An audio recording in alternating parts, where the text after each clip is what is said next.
Hi, welcome to Pocket Size Buzz, a series of videos for the security industry that proves that good things come in small packages. Cybersecurity still continues to be a threat within the security industry as well as in everyday life. Many products manufactured are not secure, in that they often have default passwords that are not forced to be changed on initial power-up, or the ports for remote access are left open.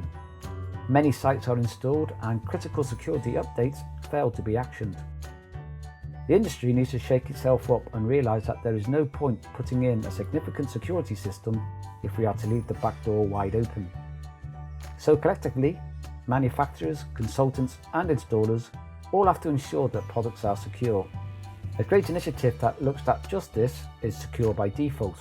Check out the videos on our YouTube channel or give us a call to find out more.